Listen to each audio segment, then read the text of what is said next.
dans ma ville. Parce que je suis rentrée à Paris et après il y avait le match. Je suis allée voir le match France-Pays-Bas. C'était ça? Oui, je sais plus, bref. Et du coup je suis restée un petit peu sur Paris, enfin un jour en vrai. Et ensuite du coup je suis rentrée chez moi. Bref, là on est bientôt mi-avril. Et je fais pas grand chose de ma vie. J'avais clairement le temps de tourner. Oui, mais j'avais clairement pas la détermination, surtout de le faire. Car je vous avoue que le retour de Thaïlande a été un peu brusque pour ma personne, mentalement. Si ma famille passe par là, oui. Ouais, je suis encore actuellement pas dans ma meilleure santé mentale, je dirais. J'ai pas trop la motivation pour absolument tout. Et du coup, les vidéos y compris. Mais là, ce soir, j'avais envie de tourner une vidéo de lecture, de petits passages de livres que j'ai choisis. Et des passages des livres que j'ai choisis, que j'aimais bien. Et faire un peu de lecture. Je trouve que les passages sont pas mal, c'est un peu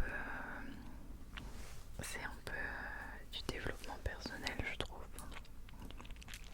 Bref, c'est une petite philosophie de vie. Et je trouvais ça intéressant. Je suis un peu dans ce mood là, donc autant faire ça quoi. Je veux pas être rigolote sur toutes les vidéos. Mais bon, je m'efforce. J'avais pas envie de faire semblant et de me forcer à faire une vidéo alors que j'avais zéro motivation d'en faire une. Et je peux pas te promettre que j'en fais une la semaine prochaine, etc. Et que je vais être régulière et tout parce que je suis pas sûre. Donc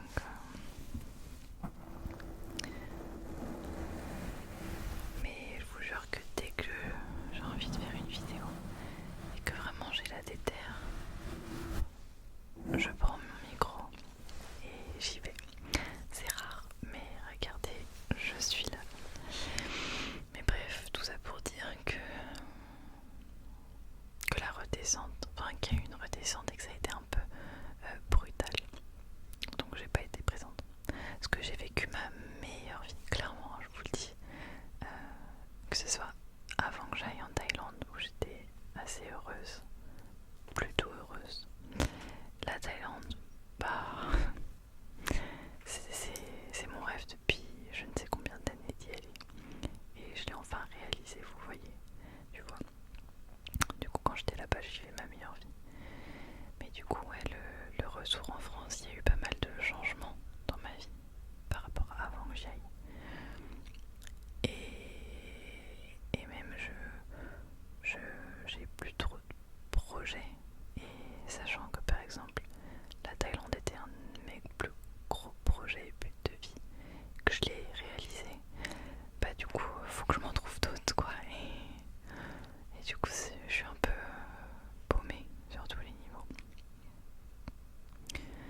Et j'ai pris le second que j'ai pris, c'est l'Alchimiste de Paulo Coelho, je sais pas comment ça se prononce, qui est une base, je pense que tout le monde le connaît, ou beaucoup de gens du moins. Et j'ai pris quelques petits passages aussi. Je pense que je vais commencer par celui d'amour solitaire.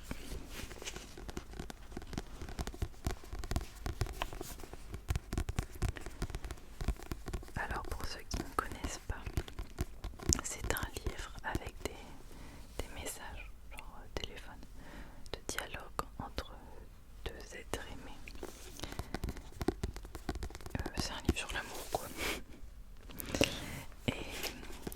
Et j'ai pris quelques passages que j'aimais bien, quelques textes, quelques messages du coup, que j'aimais bien.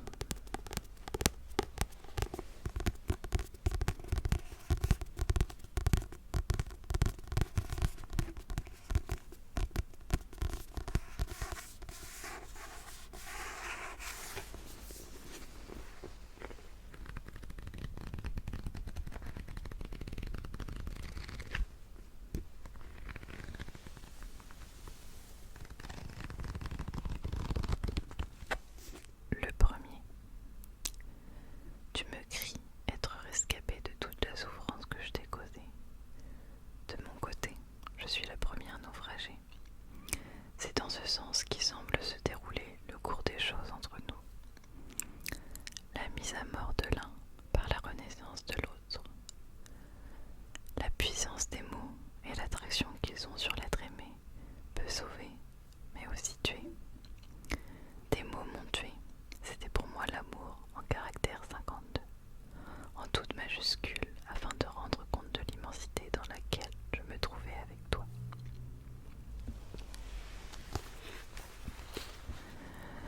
Aujourd'hui pourtant, je suis vide de toute émotion. Je ne sais plus ce qui est bien ou mal, ce qui est bon ou mauvais, ce qui a du goût ou bien ce qui est fade. Je pensais tout savoir de la vie. Je me rends compte que je ne sais finalement rien. Tu ne viens plus, tu ne m'aimes peut-être même plus. C'est probablement la meilleure chose qui puisse nous arriver à tous les deux.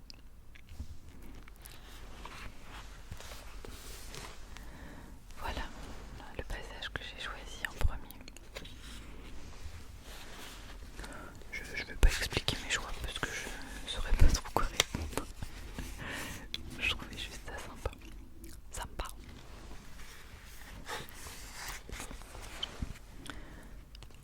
Le second est: je pense que l'on n'oublie pas. On n'oublie jamais. Je me suis rendu compte qu'il était vain de chercher à effacer de ses pensées les souvenirs de la personne que l'on a aimée, avec pour seul prétexte qu'ils sont trop douloureux. Le temps fait bien les choses. La douleur s'atténue peu à peu, la rancœur aussi, mais les souvenirs restent. Ils deviennent avec le temps moins douloureux. Alors on est heureux de ne pas avoir eu d'autre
Même si tu la penses dénuée de tout espoir, tu verras bien assez vite que cette impression ne dure pas.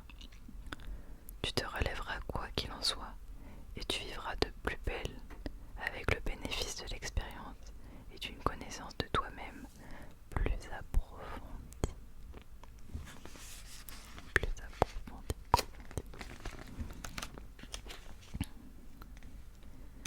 Est-ce qu'on a autre chose ici que j'ai sélectionné?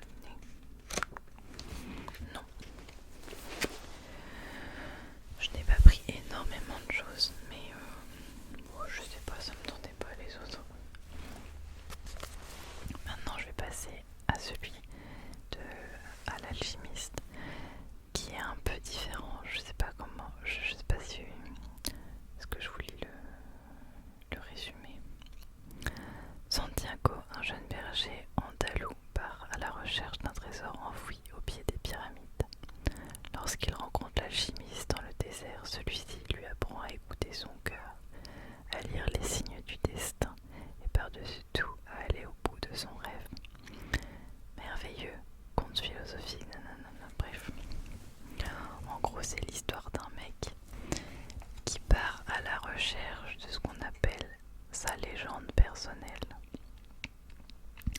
Et là, j'ai sélectionné des passages que je trouvais une belle leçon dans la vie. Et du coup, voilà, je vais te les lire. J'ai mis des petites encoches encore.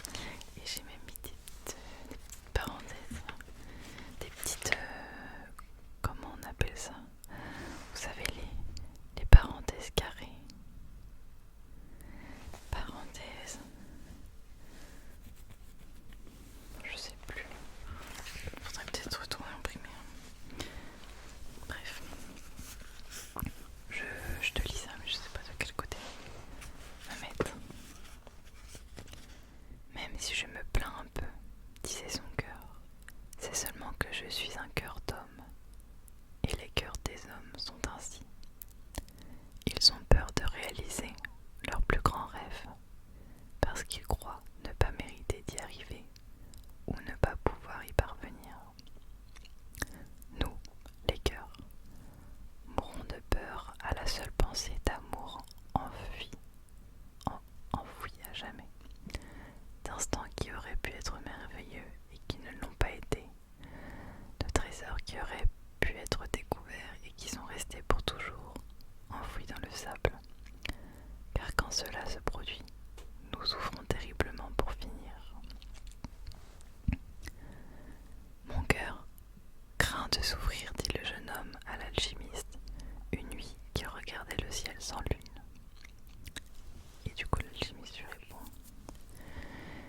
dis-lui que la crainte de la souffrance est pire que la souffrance elle-même, et qu'aucun cœur n'a jamais souffert alors qu'il était à la poursuite de ses rêves, parce que chaque instant de quête est un instant de rencontre avec Dieu et avec l'éternité. Chaque instant de quête est un instant de rencontre, dit le jeune homme à son cœur. Pendant que je cherchais mon trésor tous les jours, ont été lumineux parce que je savais que chaque heure faisait partie du rêve de le trouver. Pendant que je cherchais mon trésor, j'ai découvert en chemin des choses que je n'aurais jamais songé rencontrer si je n'avais eu le courage de tenter des choses impossibles au berger. Parce que de base, le garçon,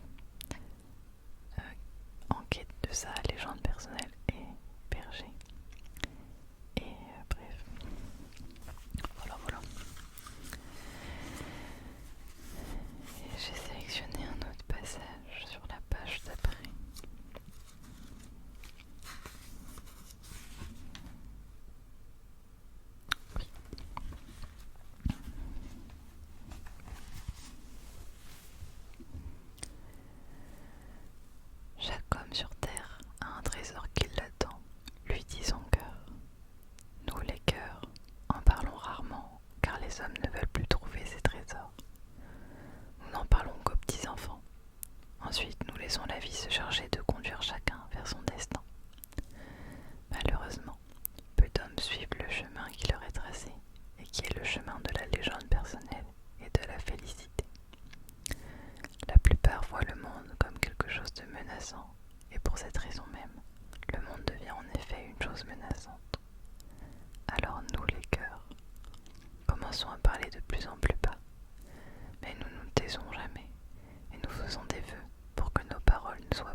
pas suivi la voie que nous leur avions indiquée. Pourquoi les cœurs ne disent-ils pas aux hommes qu'ils doivent poursuivre leurs rêves? Demanda le jeune homme à l'alchimiste. Parce que dans ce cas, c'est le cœur qui souffre le plus, et les cœurs n'aiment pas souffrir.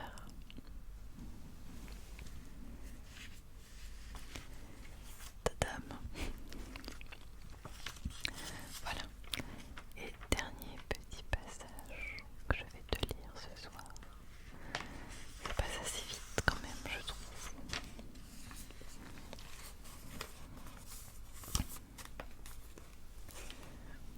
Alors, en gros, là je veux pas te spoil, hein, si tu veux lire le livre. Mais il arrive à un endroit et moi je vais clairement te spoil. Si tu comptes lire le livre ou que tu es en train de le lire, etc., je vais te spoil un tout petit peu. Donc dans ce cas-là, zappe. Il tomba à genoux et pleura. Il remerciait Dieu d'avoir cru à sa légende personnelle et d'avoir, certains jours, rencontré un roi, puis un marchand, un anglais, un alchimiste.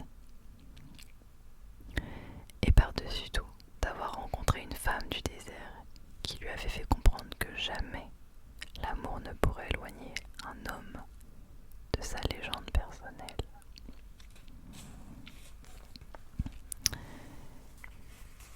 Et voilà, voilà. C'est pour dire en gros le dernier truc. Bon, c'est écrit dans la phrase, donc je sais pas ce que j'essaie de rajouter de plus. Que c'est pas parce qu'on a des rêves dans la vie. Enfin, on peut avoir des rêves dans la vie et des buts à atteindre. Et il y a beaucoup de personnes qui disent qu'on peut pas combiner être avec quelqu'un et sa réussite personnelle, parce qu'on a envie d'entreprendre et de réussir dans la vie. Et en gros, bah, ce livre il dit qu'on peut, faut juste que la balance soit bien dosée et que si l'amour est sain, etc., tu pourras faire les deux en même temps. Ne prive pas l'un pour l'autre, en gros. Enfin bon, c'est facile à dire, mais bon, est-ce que c'est facile à faire? Je suis pas sûre. Mais voilà, voilà. Et puis ça dit que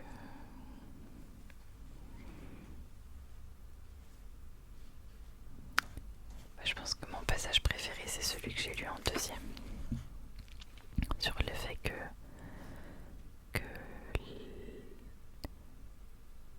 on n'a plus les mêmes rêves que quand on était petit, parce que les cœurs ne murmurent de plus en plus au fil du temps, face à tout le monde qui nous entourait, tout ce qu'on nous inculque et qu'on doit faire, patati patata. On a moins de grands rêves, on va dire, par rapport à quand t'es enfant. Mais que jamais, malgré tout, ça nous empêche d'en avoir, même si c'est de plus en plus silencieux au fil des années. Et que du coup,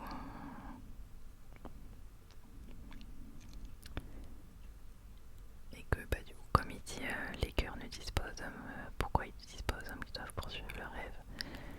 Parce que c'est le cœur qui souffre dans ce cas et que ils aiment pas souffrir.